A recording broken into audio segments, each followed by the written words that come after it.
with another episode to Sit Down here. I'm your host, Ernest. We got Jordan, and today we got special guest, man, former professional football player Tre Watson. Welcome to the show. Appreciate you, man. Appreciate it. Yes, sir. Appreciate you hopping on. So we're going to get right into it. Been knowing Trey and his family for definitely a while back. I'm not going to lie, bro. Trey and Christian was the first football players in Little League that I seen with a mixtape, bro.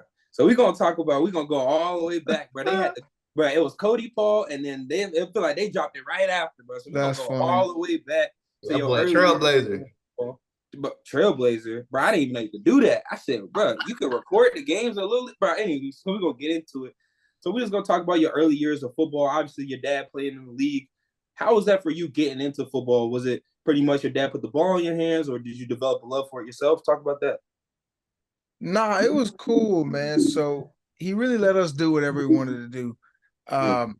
We tried all the sports, like really football is the last one that you can really play. Like you got to be the oldest compared to you can play soccer, you can play basketball, you can play t-ball like 3-4 years old. So we tried all that, and obviously I was the oldest, so I got to try them first. And then first it was flag football. They wouldn't let you play tackle till you were 6.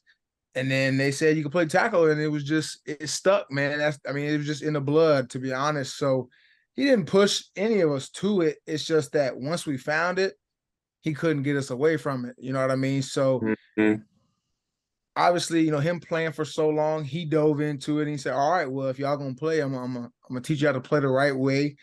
I'm going to teach everyone that you play with how to play the right way. And that's why, our youth teams were always so successful, always so dominant is we played real deal football at 6, 7, 8 years old, while other kids, their dad who ain't ever played nothing but the couch and watch games, they over there telling them run left, run right. We running plays, we running trick plays, we running real defense. So we just started from the very beginning, just doing it the right way.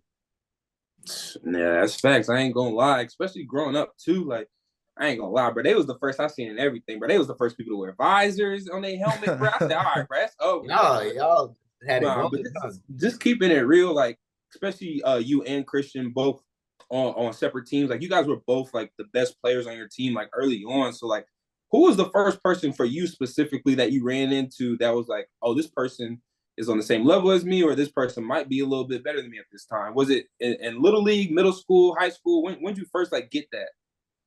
Yeah, that's tough. I mean, like true. So to be honest, when I started, I was only 6 when I started tackle.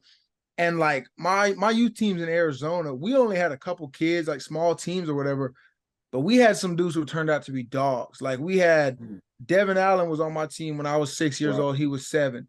Devin Allen is a 2-time Olympian, all-conference wide receiver at Oregon, you know what I mean? Multiple-time national champion in track. He was our running back. So I didn't start off as the star. I had to earn my stripes. And we had another running back, Hayden McClain, who was all Big 12, competed in national championships for triple jump. So these dudes were getting all the carries. I'm trying to figure out other ways to play, and I got to tackle these dudes in practice.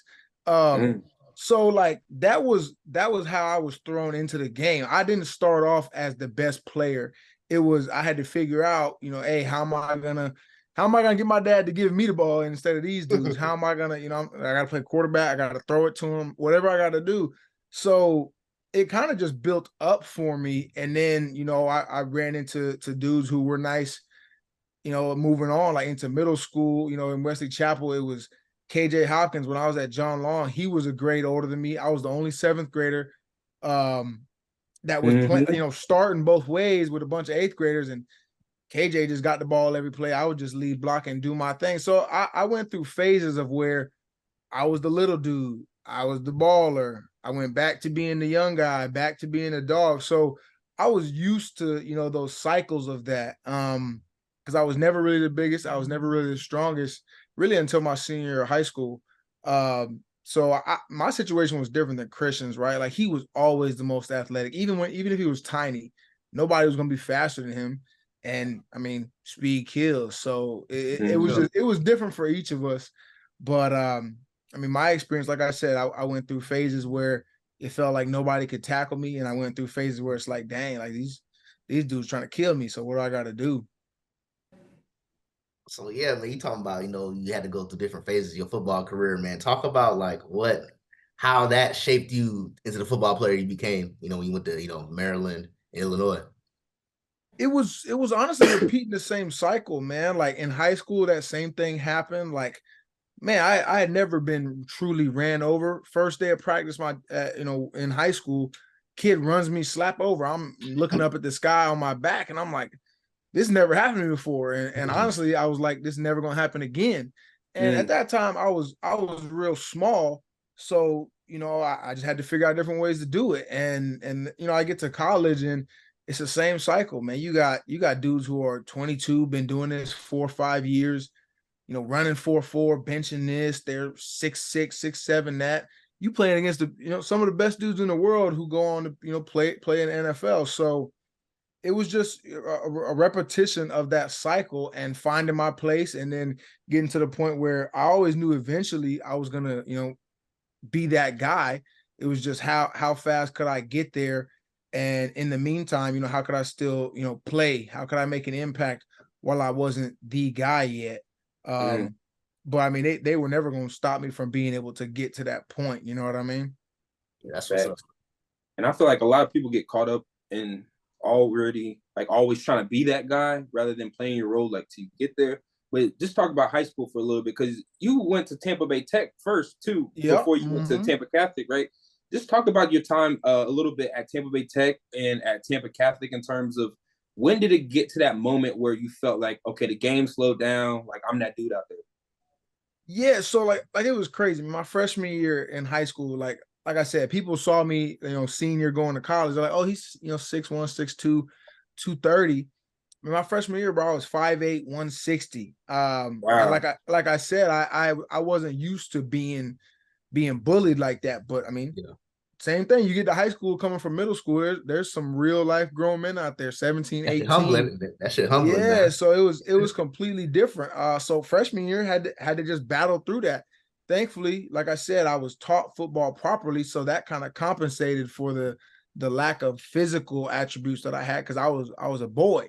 But then the next year I got a little bigger, and I got big enough to the point where I got to play on varsity. I started on varsity, and it was during that year, man. We played Armwood, and this is the year, it's 2011. Armwood's number 2 in the country, boy. They got Matt Jones at running back. They got Alvin Bailey. They got Daryl Richardson, who was a quarterback at the time, played tight end at San Diego State. And then they had an O-line that was all 5, Power 5 across the board. They look like a college O-line, and I'm still only 185 playing middle linebacker. And it was in that game really that it all kind of clicked for me. First play of the game, I'd never been blocked this bad in my life, and they blocked me all the way to the sand pit on the sideline. And I'm looking up at the sky, and I'm like, this ain't ever happened to me before, and I can't let it happen again. And just as that game went on, man, like I made a couple plays, we blocked a kick, I took it to the crib, and things just got rolling. And in that game, I'm like, all right, well, these dudes number 2 in the country, and I can make plays. So now I just got to do that all the time. And that's really what it became for me. Is I knew I could make the plays, so I just found different ways to make them. And then as I got bigger each year, stronger, I'm like, all right, well, now I can do more. Now it's easier for me. Now how do I, really just go crazy on dudes? And that's why going into my junior and senior year when I was at TC, that's really what it was about. And then, that spring going into my senior year, I finally really added weight, and I was like 230. And I was like, well, ain't nobody ever gonna block me again in high school. And that's just what it was. Like, no one was gonna hang with me. I was gonna do whatever I wanted to do. And I was like, all right, well, I'm just gonna carry my team, and whatever happens. But it's just, it's different for everybody. Like, there were dudes who were full size at 14, 15, and their process was different. Their recruiting process was different. How the coaches looked at him and talked about him was completely different. And it's for anybody, whether you're going to be a D1 college player or you're just playing high school football, you got to understand, one kid going to have puberty at 14, 15. You might not hit it till you're 25. whatever it is, man, you gotta live with it and you gotta go. But being a dog and being a competitor, it'll kind of fill those gaps, and that's what it did until it was my time to be the big boy. Yeah, that's what's up, man. That's what's up.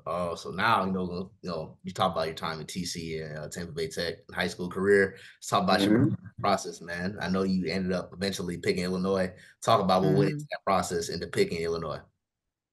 That's a good one, Aaron. I've been waiting for this one. Man, it was crazy, to be honest, because like I said, my growth spurts were so late, right? So I wasn't getting recruited like at all as a sophomore, even though I started every game. As a junior, like during that fall, I wasn't getting anything, but that spring after my junior year, I had like 16 and a half sacks, crazy amount of tackles, and coaches start coming around, and we had TJ Harrell on my team, who was highly recruited. We had Corey Martinez, an old lineman, who was highly recruited. So guys are going to be there regardless. And then we get to spring ball, and they see me dominating as much or more than those two guys. And that's really where it all picked up. That's when I got basically all of my offers. And at that point, it still wasn't I wasn't having any huge schools. Like, this was before USF was good. They were fresh off like being like 2-10, 4-8, had a new coach. UCF was terrible at that point in time. And then that year they ended up having like the crazy season with Blake Bortles and all that stuff. Ooh, but shoot. I had all the small Florida offers. So basically I had everyone but Florida, Florida State, Miami, the ones you want. You know what I mean? So yeah. I was like, dang, like where's the big dog offer gonna come in? And then I got the Illinois offer. I got offered by Virginia, and those are really the two biggest ones. And I'm just like, okay, well, like as I go into the fall, I was waiting on a bunch of schools. Arizona had been recruiting me for a while, and I was like, dang, I'm from Arizona. Like, why not? They never ended up offering, though. There were some schools in the Big 12 that were kind of in that same boat. Rutgers never offered me, even though they brought me up there a bunch of times. Vanderbilt, really, at that point, I wanted to go there, right? They had Coach Franklin was there. They were like 8+ wins every year. And I was a great student. So it was like, dang, this makes sense. I went to camp there. I did well at that. Yeah. Still just never ended up getting that offer. So, it came down to, I was like, man, look, Illinois has been rocking me for the longest. I felt like I was just like, it's the Big Ten highest type caliber of football you're going to find. Right. And it just made sense. So why not? There were schools talking about, hey, wait till December, wait till January, we might have a spot. I would never want to be someone's backup option in recruiting, because then you're going to be the backup option guy when you get there. And even though this was before the portal, this was before NIL, so there wasn't nearly the amount of movement there is now, but you still could get bumped down the depth chart. You still could get forced out of a school by saying, hey, they're never going to play you there. So I went where I was wanted. And I went where I knew eventually, I was going to be able to take over. And that was just Illinois. That's what's up, man. That's what's up. I don't want to throw this in here. I'm from Chicago, man. So I know about the line night down there in Champaign. So that's really cool. You went. That's really cool. That's really cool. But talking about just something you touched on, though, like you were talking about your dad coaching you guys, and you guys always been like good teams in Little League, and then going to high school, playing for Tampa Bay Tech.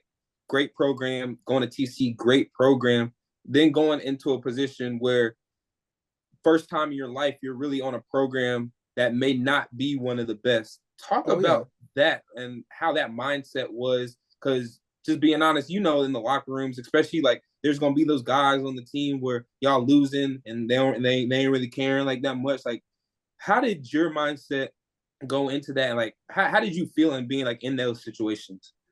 Oh no, that was 100% part of it, and it was a shock for me because like I didn't lose like that. Like at the most in high school, we lost 2-3 games.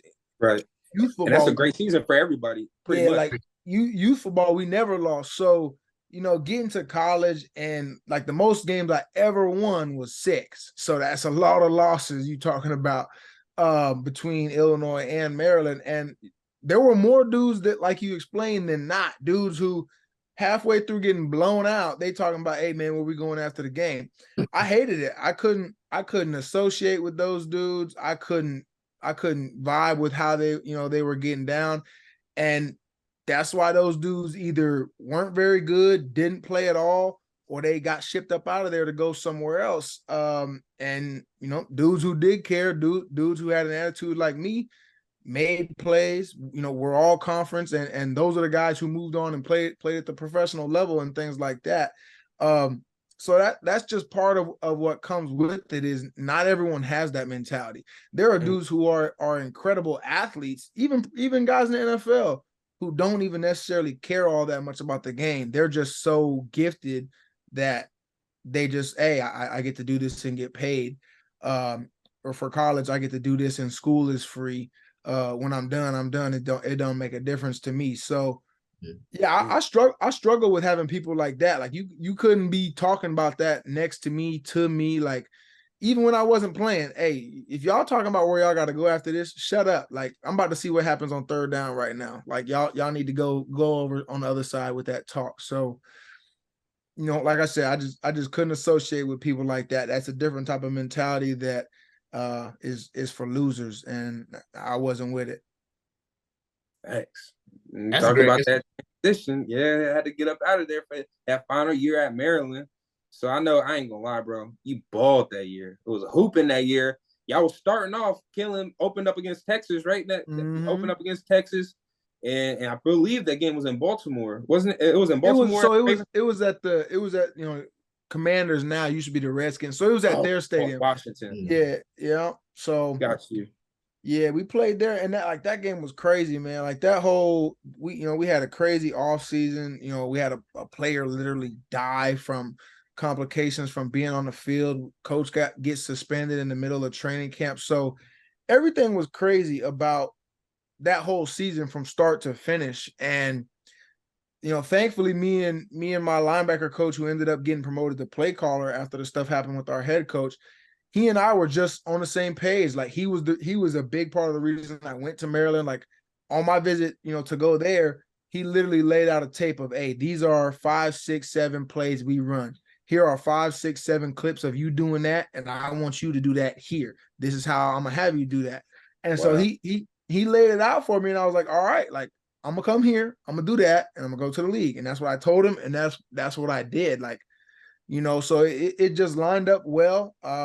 I finally found someone who let me play to my strengths and let me do my thing. Like, man, having the right coach and being in the right place, means a lot. And I wanted to go there to win. Like you said, we started out doing that. We folded our last 4 games in a row, which kind of messed things up. But I mean, man, it was hard being at that school that year. There was just so much going on that thankfully I was able to have, individual success, but the team, there was just always something pulling folks different ways, which, at the end of the day, folks between 18 and 22, still most of them are kids. And it was just a lot going on. Well, yeah, man. Talk about, I know you just mentioned your, position coach, how you became a play caller. Talk about that relationship with a position coach and how important that is, because not many people may know how important the position coach is to football. Because 9 out of 10 times you're not having this conversation with your head coach like that, or even your DC. Sometimes, you know what I'm saying? So just speak to that relationship and why that's so important. That that player position coach relationship.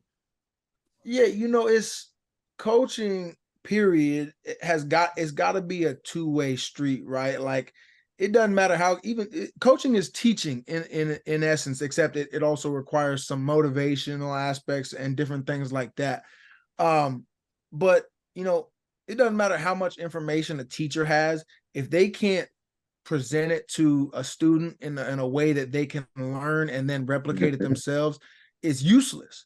So coaching, that's what it was. I've had coaches who knew all kinds of schemes and had success with the greatest players, Pro Bowl players, all pro players, all conference college guys, but they go other places and their teams stink. And that's because probably they just had really great players at that time, and the coaches, weren't really doing much of anything. Like, so that's part of it, is you have to be able to coach guys. You have to be able to bring things out of them that they possess, but they haven't been able to translate it into their performance in the right way until you got there. So having a guy who was, going to be open, going to say, hey, when you come to the sideline and you tell me things, I can then translate that into play calls moving forward that, we can adjust based on what you're saying. And part of that is, I was a guy who communicated in a way that not all players do. I can go back and tell you, as soon as I get to the sideline, I can go tell you if it's a 3 and out, I can tell you all 3 plays, all 3 sets, what actually happened. Some guys come to the sideline, you ask them what happened, they're like, oh, I don't know.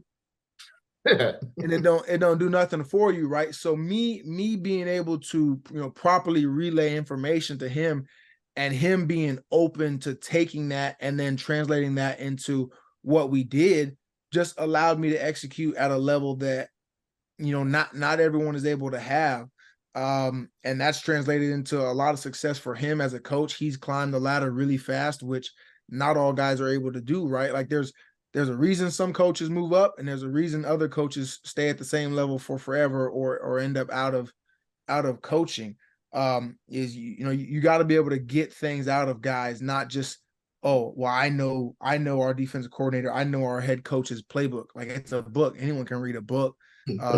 But being able to be great requires a lot more than being able to spout information from a textbook. 100%. Facts. I want to talk about two of your moments at Maryland specifically before we go on to some other stuff. So the first one, like we said, y'all starting off hot, Maryland, because Penn State, Maryland, same conference, same division. So I'm watching all their games, division games. One Saturday coming around, Maryland versus O State. Mm-hmm. I'm watching this game on my iPad because one of my good friends, my brother, plays 7-on-7 with Jashawn Jones. So I'm watching, bro, from his first game, open up 3 touchdowns, passing touchdown, rushing touchdown, receiving touchdown. And so I'm watching them all year, bro. Penn State and Ohio State, we got a rivalry. Penn State and Maryland got a rivalry. So we watched this game heavy, bro. Go down to the last play of the game, bro. Before we talk about the last play game, just talk about that experience for you, that game. Do you remember that game vividly, like from start to finish? Man, look, to this day, I mean, like to top it all off, right? That game was senior day, and we were fresh off 2 really bad L's, right? Like we folded against Michigan State at the end. We were supposed to win. Folded the next week against Indiana. And like I remember we had, I was sitting in the room with the reporters after the Indiana game, and they were like, hey, well, you guys have Ohio State next and Penn State your last game.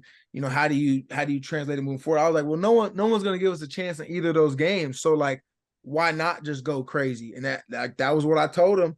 And that was what I set out to do. So, O State was just a wild game. Like we popped it off 14-0 off rip, dominating on both sides.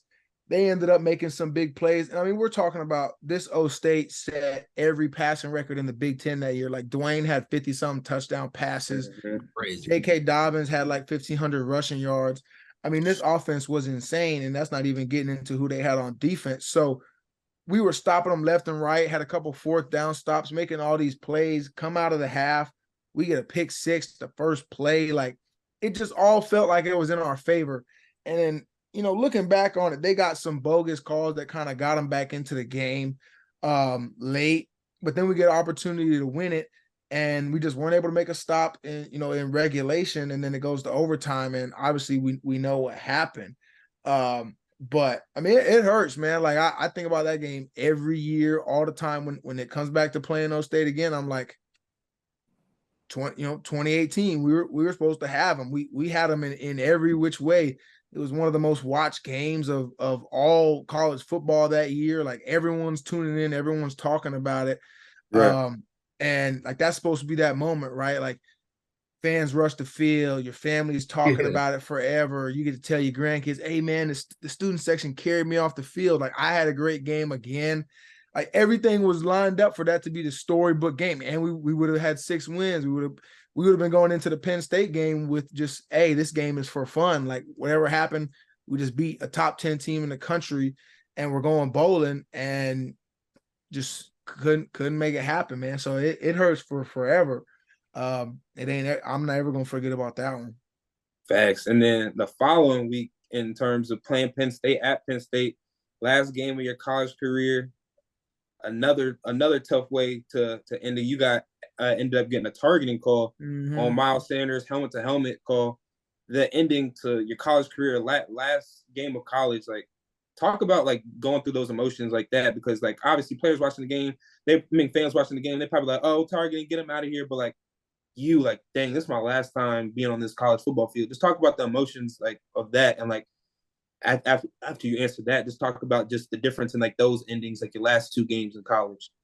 Yeah, man. I mean, it was a massive letdown. I think it was going to be hard pressed for us to do anything against Penn State because folks were so deflated from the O State game. Like between the ending of that game, I told you we smoked Indiana the week before that, smoked Michigan State the week before that. I mean, you're talking about 3 straight blown losses, and you're talking about just a season of guys being tired. The whole scandal was going on all year. You got folks asking players questions. You got players who had nothing to do with, actually being on the field, wanted to get involved and kind of stir up more drama within the team. It was just a long year, so guys were tired. And that game was just bogus all around from start to finish. We're getting flooded. I came out in the second half and I told my boy Jesse, I'm like, hey man, like, we're already down like 30. I was like, let's just smack these boys as much as we can, and then that's how our college career ends. And right after I said that was the drive with Miles. And what's crazy about it is like I had gotten 2 bad targeting calls that year already, and by bad I mean bad calls. Because stuff that had nothing to do with targeting. But Miles hit a spin move on somebody, and he fell backwards off the spin move into my face. So it's not like it was, me putting my head down and the top of my head hitting him in the face or the neck or anything dangerous.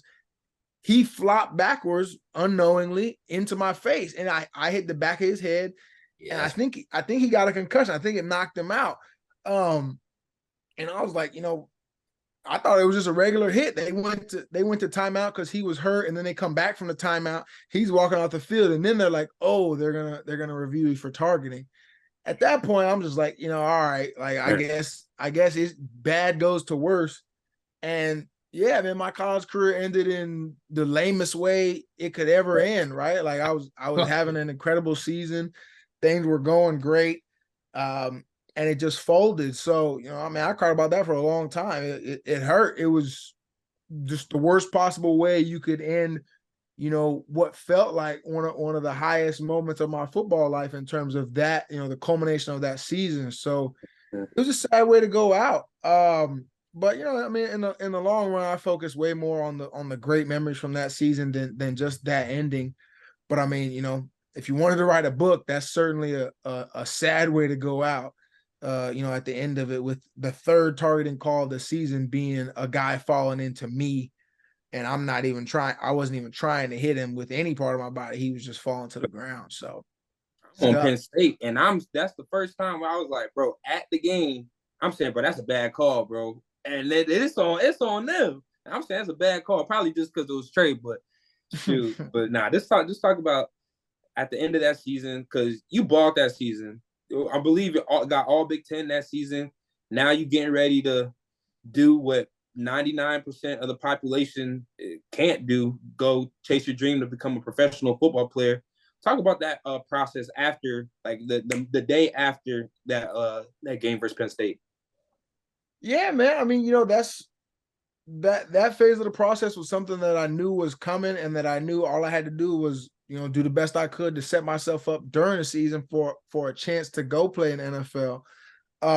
So, that time period, once the season ends, I was like, all right, well, I'm going to go home and I'm going to start training. Like I already knew who I was training with. I already knew what I was doing. Like it was all set up for me. So I immediately got into that mode. Fortunately, I got invited to the East-West Shrine game, which at that time was in St. Pete. So I'm like, all right, that's even better for me, right? Like down the street, my family gets to see me play that one last time instead of ending with the game in Penn State. I was hoping I'd get a Senior Bowl invite. That never came, but that's part of it. but did really well at those practices, did really well in the game with that. So, got a much better way to send things off as a last memory, of being a college football player still. And it just felt like things were going good. Wasn't able to get a combine invite, but part of that situation is once you finish playing, it's no longer about what is your film. It's about what can they project, what can they assume, right? Like the whole scouting going into the NFL is such a weird process because it removes so much of what makes good football players. And that's why a lot of guys who you've seen play so well don't get great opportunities at the next level, or guys who dominated are 6th, 7th round draft picks, undrafted guys, which some of it is validated because not all of college football translates, but scouting is a very flawed process. And so, guys said, oh, well, he's not the fastest 40 runner, so he can't make those plays that he was making in college at the next level. And I mean, it's part of it, right? Like you just gotta, find a way to get an opportunity any way you could. And I worked my butt off to get to where I was in that spring, like doing all the little things, basically devoting every minute of my time from that end of November, beginning of December, all the way through the draft. I mean, it's 24/7 football. It's training, it's eating, it's training again, it's prepping for interviews, meeting with different teams, flying out to different teams, visiting them.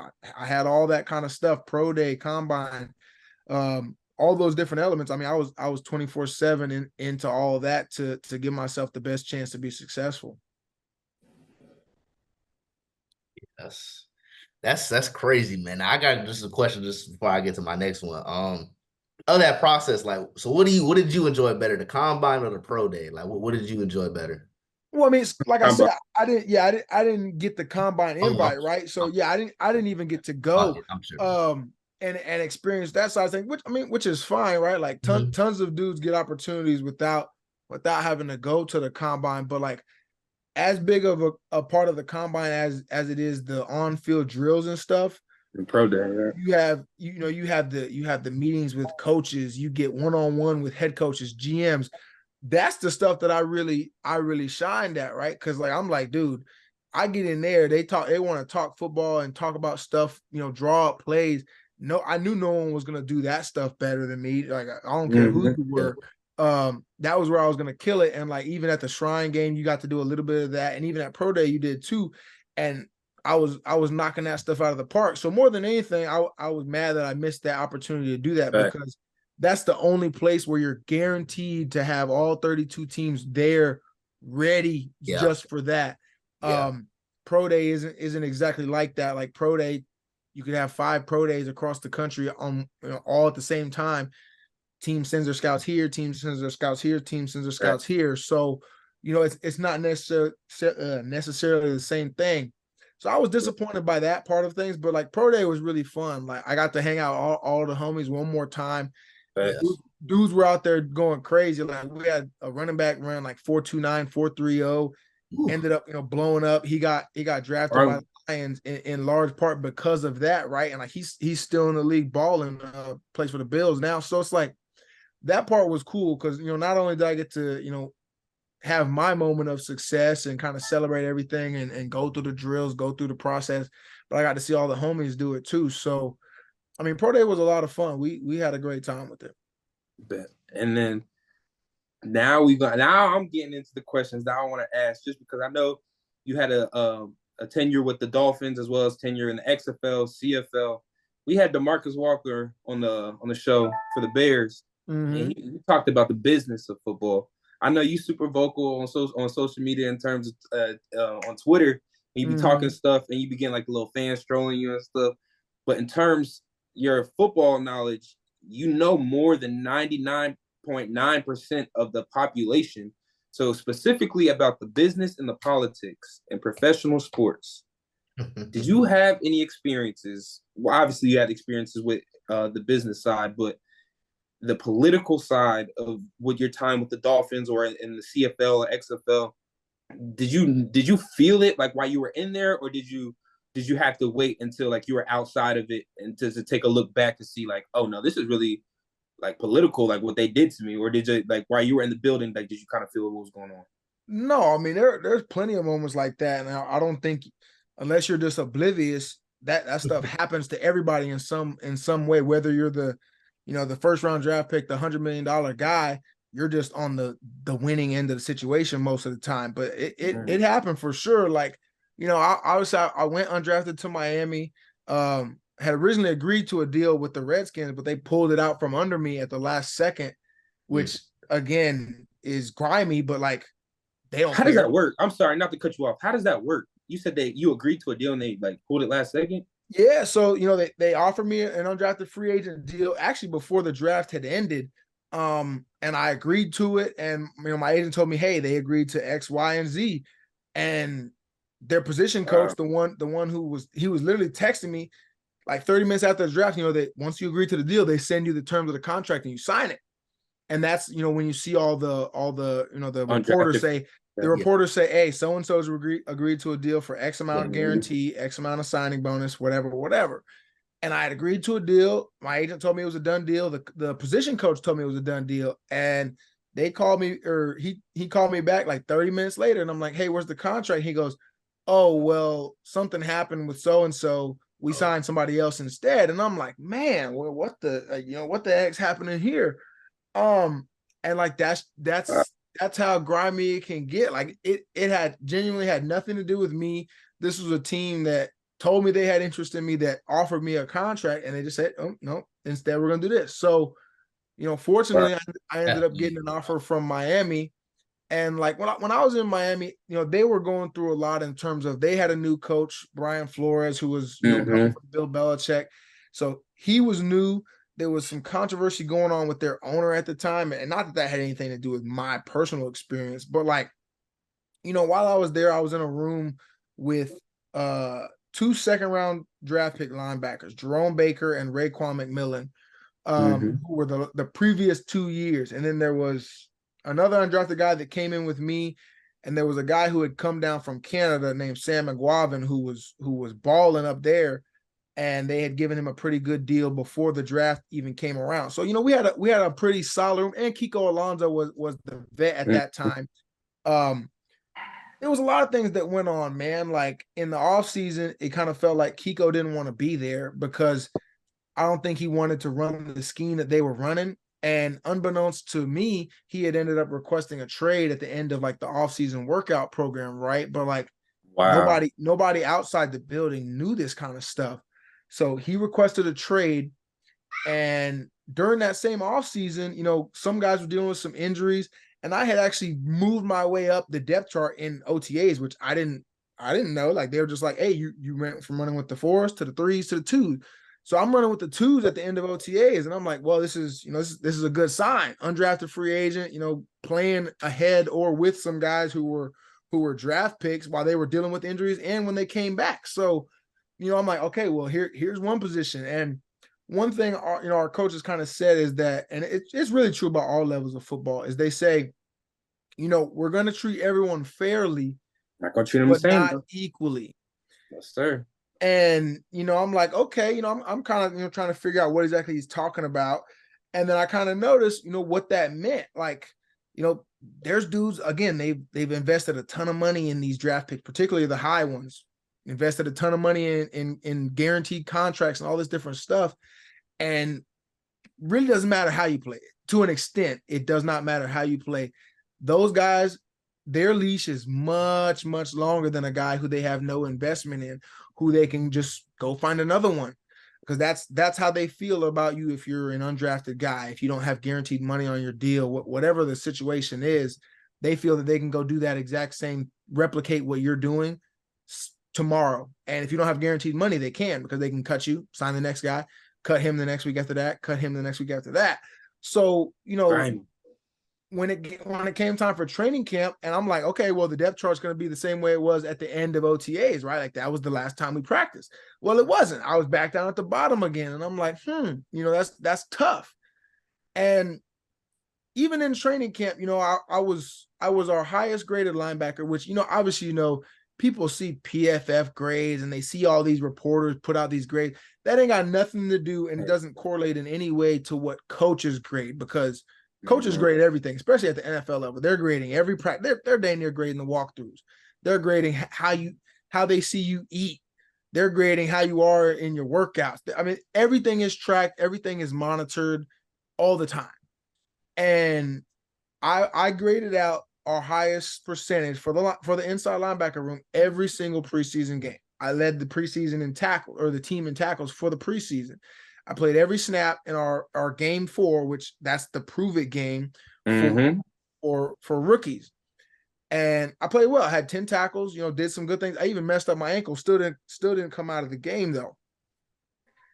And you go into the room and you're sitting there, and the last day of cuts, guys are getting cut. I'm seeing it pop up, and I'm like, all right, well, no one's called me yet. It, seems like things are good. And like, eventually it got to like, I think the deadline is like 1:00 that you gotta have all your guys cut by. I think they called me at like 11:45. I'm like, God dang, man. So, they tell you, hey, bring your playbook, bring your stuff, whatever, you want to talk to the coach. So I'm talking to everybody. And what hit me hard, and it's kind of messed up, it's really messed up, is I asked my position coach, I said, hey, man, what more could I have done to have earned a spot? And his answer was nothing. His answer was, I don't know exactly what he said, I don't know what you could have done differently to have, been in a different situation than this. And, they said some generic answers that I'd heard a million times.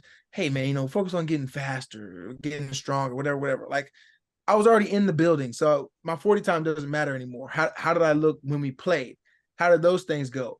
You'd rather someone tell you, hey, that guy over there that we picked, he's better than you. He did this better than you. He did this that you can't do, or you didn't show us you can do. That would have, that satisfies you and says, okay, if I want that spot, I got to go somewhere else and figure out how to do it better than him. Yeah. But unfortunately, I didn't get that answer, and that frustrated me for a really long time.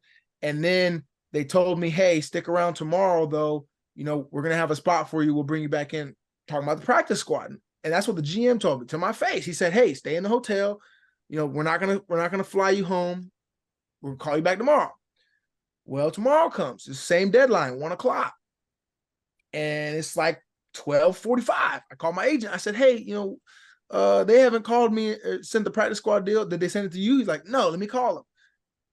So he calls him, calls me back, and he says, they gave the spot to someone else. You're going home.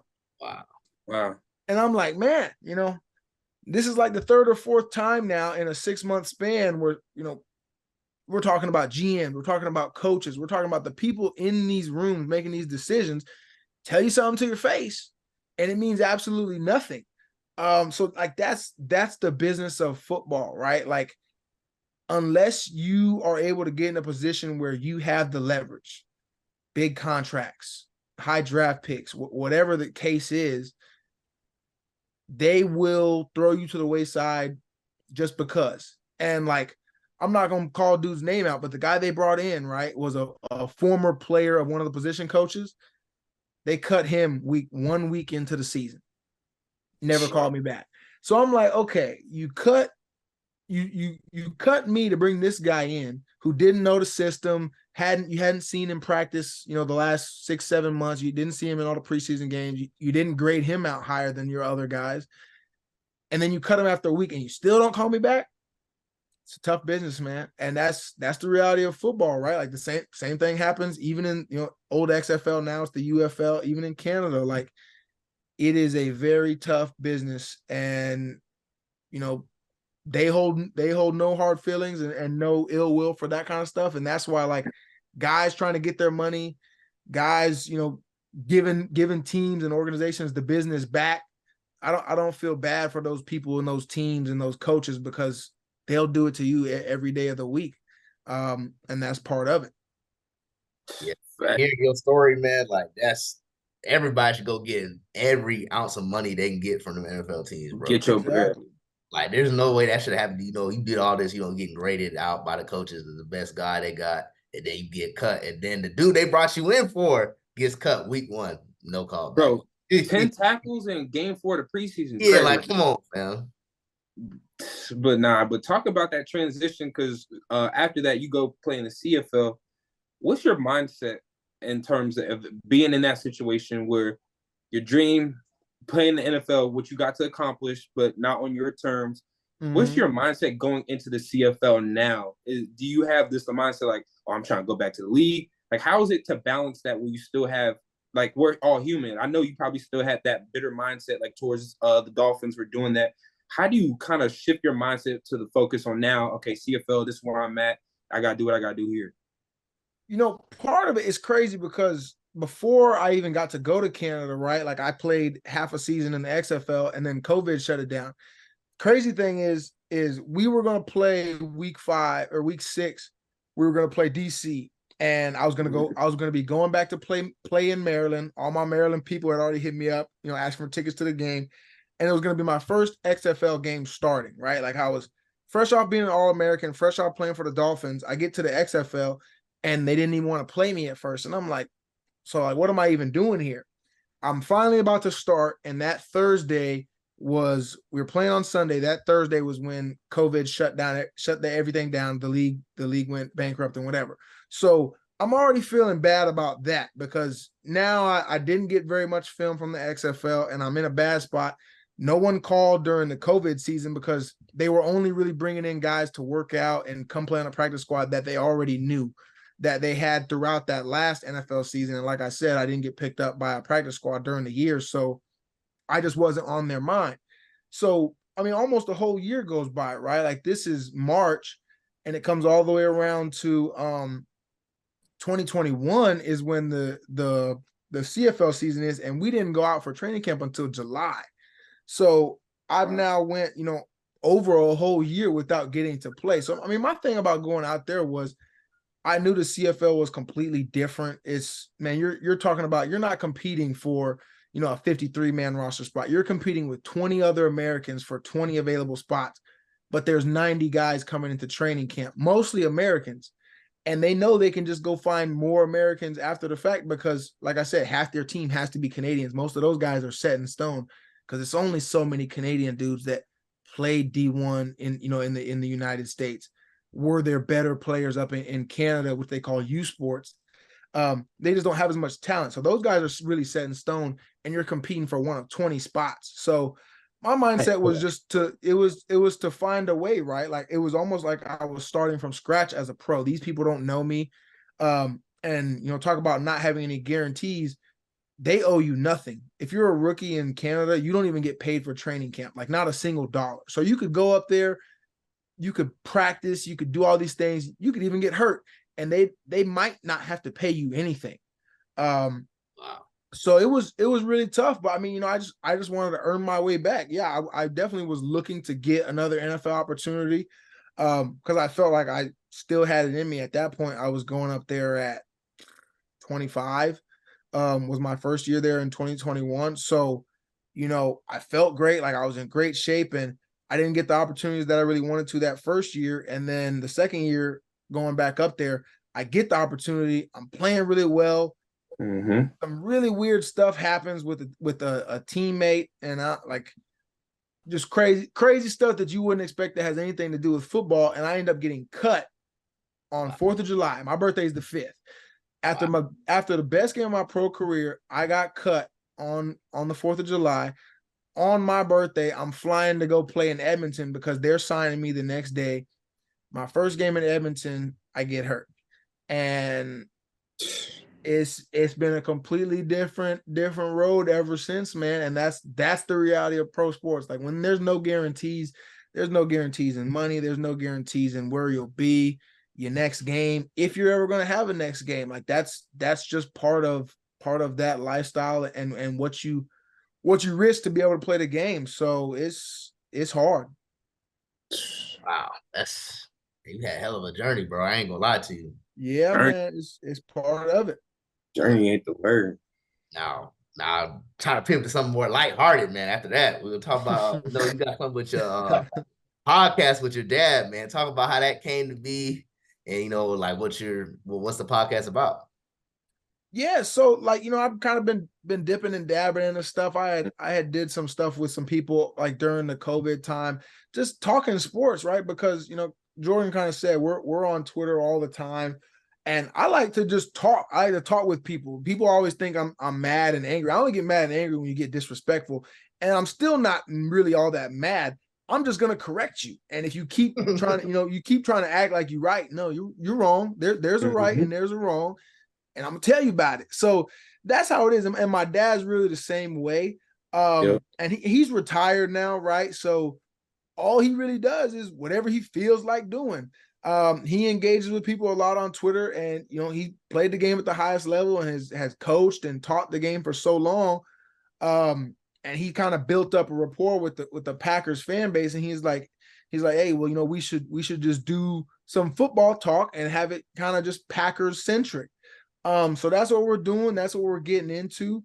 I mean, we have a good time with it, man. Like it's easy, right? Like it's just like this. It's just a conversation. It's just mainly focused on football, and it comes to both of us just as easily because of how long we've been around it, how much we know about it, to where we're not just talking, oh, who's your favorite player? Oh, what's gonna happen next week in the game? Casual talk, man. Yeah, we're getting in depth and really analyzing the game and trying to explain it to people in a way that, one, they can understand, and two, isn't boring or going over their head all the time, because I think everyone now, yeah, exactly. Everyone now on Twitter and stuff, everyone wants to be like how Tony Romo is on the broadcast. They want to be the person to explain it.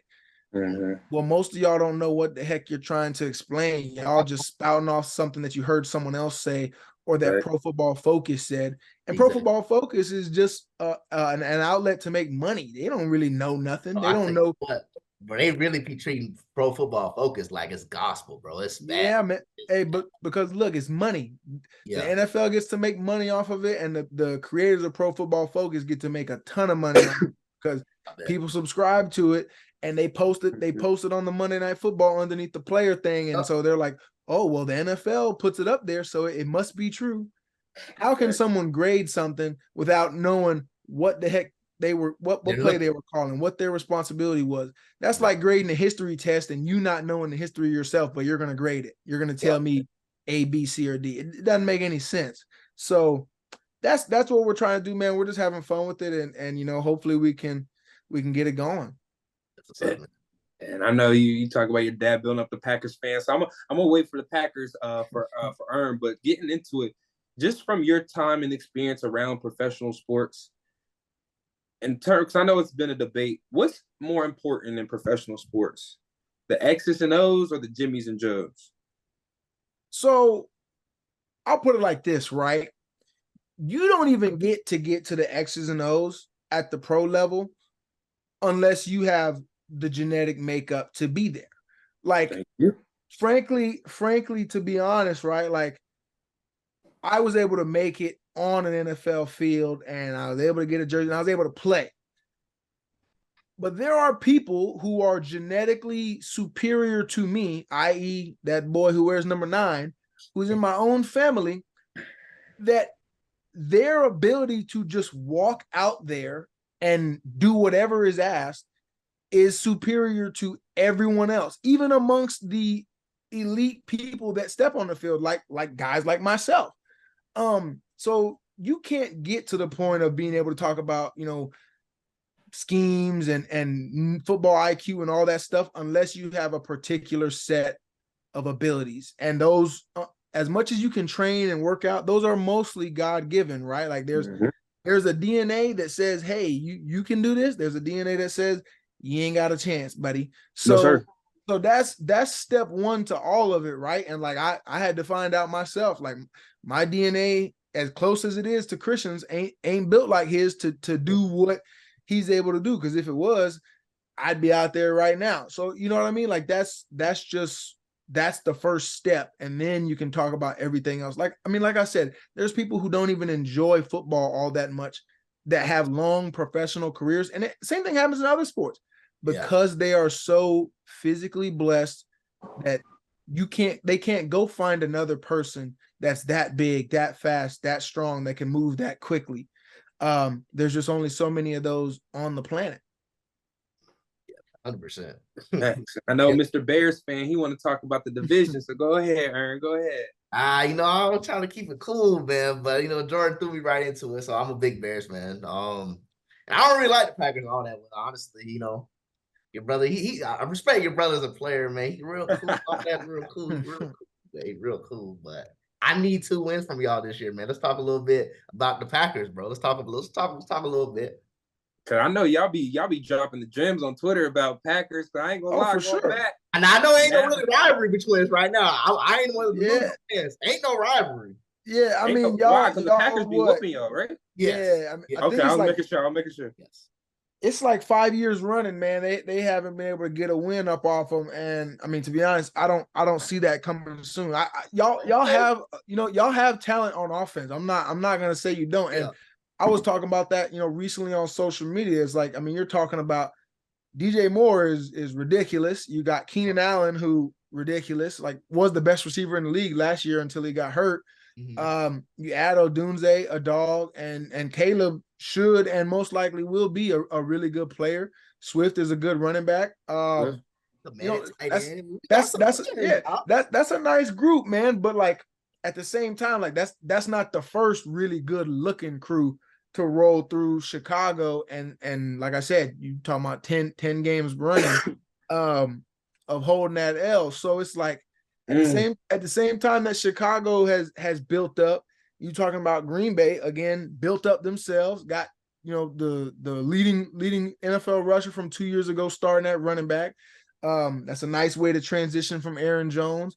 And you got one of the best free safeties in the game coming across on the other side, and you got a lot of young dudes who are now going to be getting a little older. And second half of last season, I mean, there wasn't any quarterback that you could say was playing better than Jordan was playing. So you bring all that together, you talk about Christian staying healthy and some of these other guys staying healthy. I mean, bro, they were two dropped pick sixes. Like, and I'm not talking about crazy plays. I'm talking about dudes dropped the ball that hit him in the chest.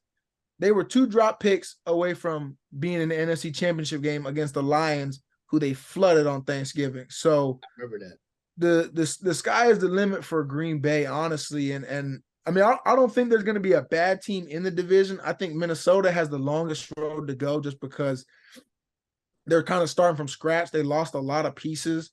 And then you're talking about plugging in a rookie quarterback who, I mean, I think JJ will be solid, but he's not nearly as dynamic as what Caleb can offer. Mm-hmm. But, we shall see. I think this year Green Bay comes and takes back the throne within the division, even though Detroit's a really good team, man. Detroit has a lot of weapons. Amon-Ra is ridiculous, but I don't believe in Jared Goff more than Jordan Love. I'll tell you that right now. So 100%. I'm glad you said that. Let's not get crazy. Let's not get crazy. There's definitely better quarterbacks right in that division, better than Goff.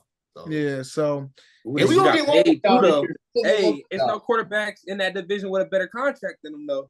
Yeah, that's for the time being, though, because I mean Jordan is up right now. He's coming up, and because they paid Goff now, Jordan will now have to reset the market above that. So all that did was give Jordan, Jordan's agent a mark to pass, and that's just how it works.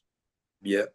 And then we're gonna get one up off of y'all this year. We're gonna get one up off of y'all this year. We're gonna split. We're gonna split this. We'll see. Finally go. Look at 10 games like 2018. We're gonna get one this year. 2018 is crazy, Ern. I know, man. I know, man. I graduated high school in 2018. I'm married with a kid now, bro. That's crazy. Yes. Yeah, man. That's a long time. But yeah, just talk about your perspective, because you have a different point of view. You're not just an actual fan. Like your brother, your blood plays on the team. So you watch the game in a different light, and like you root for the team in a different light. Specifically, just talk about Christian's his first couple of years is having a chance to play with A-Rod, one of the best quarterbacks of all time, but then now having a chance to play with Jordan Love. Just talk about how you felt as a fan in terms of his first year, moving on to his second year, being a fan of the team, as well as just being a fan of your brother, watching him grow within the league. Yeah, I mean, it took him a minute to get his footing. It doesn't help when you're a rookie receiver who is coming into a room where they had Alan Lazard, but Alan Lazard isn't, the guy, like the 100 targets, 1,000-yard plus expectation receiver. Yeah. Christian, they traded up to get Christian with the second pick in the second round for a reason. So he missed all of training camp and didn't get a single snap in the preseason. With trying to get healthy for the season. So I think that just delayed his ability to really get acclimated to the NFL. And then the first play of the season, the drop pass, to be honest, it is what it is. Like if it wasn't the first play of the season, folks wouldn't talk about it the same way it was. Yeah. And folks also, kind of don't keep in mind, Buddy didn't get a single rep, not one, in training camp, in a game or practice. And he routed up a Hall of Fame corner on his very first NFL play. So, Burnt him. it is what it is, right? And I think that play, for whatever reason, became way too much of a deal within the organization and just in the public. Mm-hmm. And Aaron really didn't give him a chance for a while, whether that was scheme-wise or him personally just not wanting to do it. And it took some time for him to get going. Then he had a hamstring thing when they played in London. That's kind of when that issue started creeping up. He got a concussion against the Bills, and it was just little bitty things that kind of just, were in the way. It wasn't that he couldn't do it. It wasn't that he wasn't ready. Things were just, blocking the opportunity. And then obviously we know the Dallas game came and folks got to see what it was. And then he took off from there, and, second half of the season, he really helped put them in position to have a playoff chance against the Lions. Played his best game of the year overall against the Lions, had 100+ receiving yards, and they just weren't able to make the playoffs. And then you come into year 2, and man, he's feeling great in training camp, and then the week between training camp and the regular season has another hamstring thing. So it's running too fast, boy. Well, they were doing too much, practicing too hard when they didn't have a lot of receivers at the time. And after you cut guys, you only have 6 receivers on the team, maybe 7 if you have a practice squad guy. And one of the receivers, I think, was already hurt and out, and it was just too much. They probably should have been taking a break, and instead they were going hard. And it caused them to miss a lot of time. So, he's just got to, find ways to stay on the field, because even this past year, when we saw him on the field and healthy, you saw the kind of plays he can make. I mean, in essentially one season's worth of games over the course of the last 2 years, he has like 70 catches, 1,000 yards, and 12 touchdowns. That's pretty dang good, and a lot of people would take that any day of the week. So especially missing all the games he missed. Yeah, so you know what I mean? Like what he is and can be moving forward is whatever you want. And people talk crazy because people are like, oh, well, who has more potential? Who's wide receiver 1? Who's this? Who's that? You know who has the most potential. There's only a couple dudes who are 6'4", 210, and run 4.2. Run like that. Yeah. There might not be any other in the league that fit those 3 boxes. So we know what he can be, and it's just, praying that he's been able to get it all together health-wise, and going into this year, he becomes that, because when you add that in with the other guys they have in the wide receiver room, the running backs, Jordan Love, they have really good young tight ends. I mean, this team could be ridiculous, bro. So hopefully they are all able to put it together, and we're talking about, the Packers looking like Aaron Rodgers MVP type seasons, except one of these ending with a Super Bowl. So we shall see. Bet. All right, I got one more question before we get into our rapid fire segment, because just talking about Christian's situation specifically really just sparked a question, and pretty much happens more in the NBA in terms of load management. But outside of load management, I think of it, I'm talking about just player empowerment, about players taking a stance on themselves, because at the end of the day, your body is your business. So in terms of that, in the NFL, do you feel like a player can fully be selfish in terms of doing what's best for them while playing in the NFL? If you know what I mean by that, like, can you really look out for the best interests of yourself while being on the NFL team? Because at the end of the day, like, playing football, playing team sports, it's all about doing what's best for the team, being out there if you're hurt, being out there on the line with your brothers. But at the end of the day, like you were saying, like we hear multiple instances about the league being a business. Like, yeah, you can be hurt, being out there trying to push through an injury that the fans might not even worry about, may not even know about. You get out on the field, you hurt, shoot, you never come back the same. They're gonna cut you. So like, you feel like you can really be a selfish player in a sense, not in a bad way, but in terms of looking out for your best sense. But at the end of the day, like still being in the NFL, you see what I'm trying to say? No, I get what you're saying. It's hard to do that, man, because at the end of the day, it's about who has more leverage, right? Like I said, like, man, if you're in a contract year and you got what they're considering a nagging injury that they want you to play through, they're gonna hold the contract status over your head, and then you're like, all right, me playing or not playing is the difference between $6-7 million a year, and that you don't want to play around with your money. So it always depends on what type of situation you're in. There's dudes who are an injury away from never playing again, from getting cut, especially if they don't have guarantees in their contract and things like that. So it's all different. It really is going to be like a case by case type basis. Like, like the Russell Wilson thing. Like, I don't think he was hurt with the Broncos, but they're talking about, forfeiting his injury guarantee of 70, 80, $100+ million on a deal that they agreed to. They would never agree to an such a ridiculous change on their end of the deal after the fact. They're going to say, hey, hold up your end of the deal. All right, well, then you hold up yours the same way. You know what I mean? So it's really tough. Like, you got to do the best you can within the situation that you're given. And also, guys just want to play, right? Like, if you think there's a chance you can go, even if it's 70, 80%, if someone tells you, oh, well, there's a chance you could re-injure it, but there's also a chance you're just fine and you can help your team win a Super Bowl. Like, dang, man, like, that's what I want to do. I don't want to get hurt, but I want to win a Super Bowl. So it's guys are in tough spots, man. And there's no win at the end of the day, because if I do it and then I get hurt, oh, well, someone's going to be like, I told you so. If I do it and don't get hurt and I don't play well, then I don't get what I was trying to get anyway by putting my butt out there. And like you said, the fans are going to boo you and be, oh, he's trash. Well, I had my hamstring was about to fall off. Like, I had 3 fingers twisted backwards, and you ain't even know. Dude's taking Toradol shots for stuff 17 weeks in a row. Like, there's many layers that people don't know and don't even care to understand. They want fantasy points, and they want to hear about their team winning on Sunday. They parlay. You know what I mean? So it's tough, but I mean, you got to try your best to do what's in the best interest of yourself. And hopefully, you're able to do that and make the most money and help your team be successful as much as possible.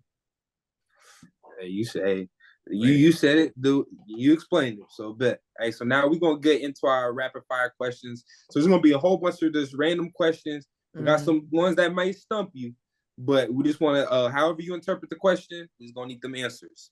So the first one. Hey, should we go 3 or 5, Ern? Go 3. Bet.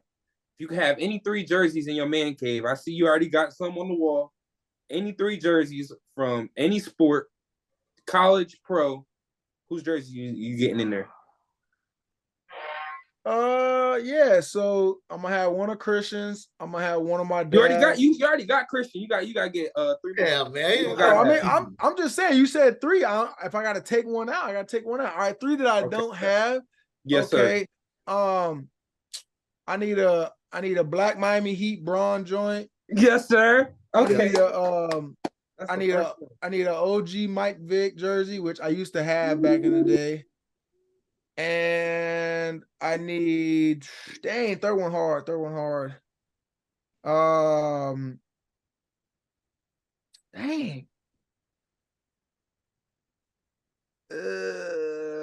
I'll go like a signed Ray Lewis. Ain't gonna lie, he got 2 out of 3 on mine, so bet I'm rocking with that. Next one. If you could start a team, you could start a football team with any fictional sports character from a movie, TV show, video game, who is gonna be? Who you start your team with? That boy need that quarterback. Okay. Yeah, easy money. He gonna be throwing up before the game. I ain't gonna lie. That's all right. He gonna slide. But he gonna get the job done. That's all that matters. Bet. Growing up, you played Road to Glory growing up, NCAA? Of course. Hey, summer, launch it back. Hey, I don't know if you're gonna be creating yourself as you, creating your sons, Trey J, Cash. Hey, 5 schools picking Road to Glory. Who your top 5 gonna be in 2024? Yeah, that's tough. I'm picking Maryland and Illinois. I really don't care. Okay, they getting a hat on the table. Okay. Yeah. We can go Oregon. We can go Florida. Alabama. Okay. Yeah, that's solid. I like it. Okay. All right. Who your favorite professional athlete that's a Q? Like current athlete or just all time? And that's also all time. Okay. It's tough. So there's folks who become Qs after as full grown adults. Like Ray Lewis became one recently. LaDainian Thompson became one recently. There's a couple others that I'm trying to think of.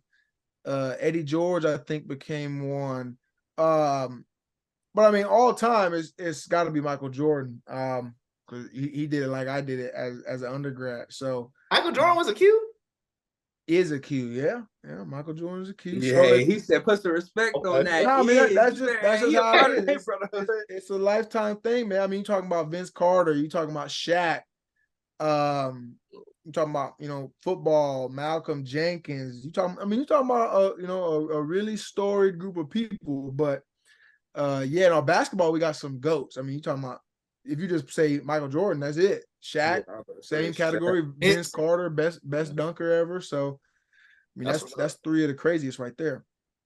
Bet. Hey, what's your favorite video game of all time and your GOAT gaming system? All time, Halo 3.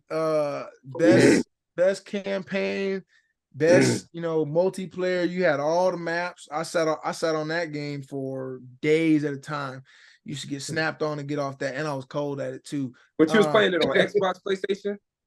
Xbox 360. So yeah, okay. No, I'm an Xbox dude, and in large part because of Halo 3, you couldn't play Halo on PlayStation. So I didn't even know that. I ain't play Halo. I'm straight off that. Nah, Halo 3 was it.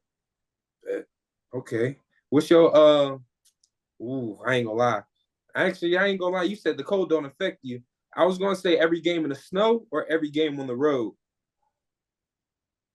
The road. I actually preferred road games, especially in the Big Ten, right? Like you play at Penn State, you play at Ohio State, you play at Michigan, you play at Iowa. Iowa's a cool place to play. Their fans don't play around, like middle of nowhere, smaller stadium, but their fans are like they own you, boy. I mean, yeah. Better keep your helmet on the sideline. They be taking the helmet. Folks don't know that the away bench is literally like 4 feet from the stands, or not the bench. The sideline is like not even 5 full yards from the wall. So you're doing adjustments, getting water, and they're like, "Yeah, Watson, yeah, you sucked on that last play," and I'm like, "Yeah, shut up." But no, I loved road games, so I'm straight with that, and I like snow games too, but I wouldn't like having every game in the cold. That's a bit ridiculous. Say that. All right, outside of Maryland and Illinois, in 2024, what program could you see yourself at in terms of your skill set, your mindset? If there's any coaches that you like to play for, like what program could you see yourself out in this current day?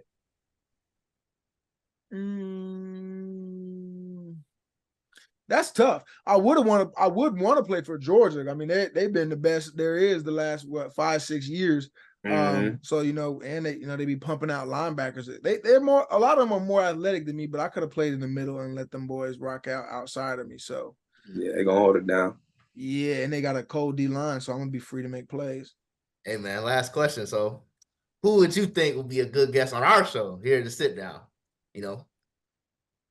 I'm trying to think, man. I mean, y'all don't think too hard. No, not too hard. Y'all been having a lot of different people from a lot of different walks.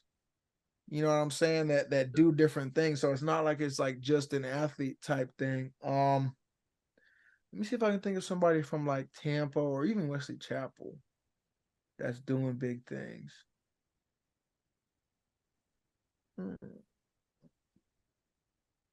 Dang, that's tough.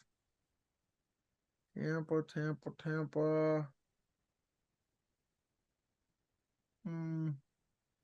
Dang, I don't know. Hold on, man. This is taking me longer than I thought. Taking me longer than I thought. But I mean, like something cool that'd be a different perspective, but still in the realm of sports, would be to get like an agent on here. You know, someone who has expertise in that type of, or even like a football expert. Like, you know, my boys that I was doing some of the Big Ten Network podcast stuff with, they got a show. They had Adam Schefter on there. And he was kind of going in on the details of how he's getting the inside scoop. My man got like 4 or 5 phones. So yeah, like an Adam Schefter, Ian Rappaport, like, being able to tap in. Yeah, that too. Yeah, that's the easy one. That's what Earl was waiting on. Earl was waiting for that. Hey, you look. He ain't even been on Hitman's Haven yet, so I can't say you gotta go blood first. And that's crazy. I can't say he got to be a guest on y'all show before he even taps in with us. But he can't even claim about time for his brother, man. What's up with that? And his pops. My dog be playing the dang game too much, but he be on that game though. He be getting right. He definitely does, but he'll get on there eventually. We'll get that going, and it'll be a squad thing. But right now we let him focus. Like I said, he's focusing on getting fully healthy and getting ready to go for a big year 3. Yes, sir. Hey, it's gonna be a movie too. It's gonna be on them Bears, so it's gonna be over. We appreciate that schedule come out. It probably came out already though. But I think it was 7 o'clock. Yes. Hey, I ain't gonna lie. D-Walk, Brizzy. Hey, every other than that, it's smoke, man. I rock with Christian Watson, man. But we appreciate you hopping on, Trey, man. Yeah, big salute, man. Appreciate you, dog. Nah, most definitely, man. Appreciate y'all. Yeah, that's gonna be the end of this episode. Everybody, like, comment, subscribe. See you next time. Yes, sir.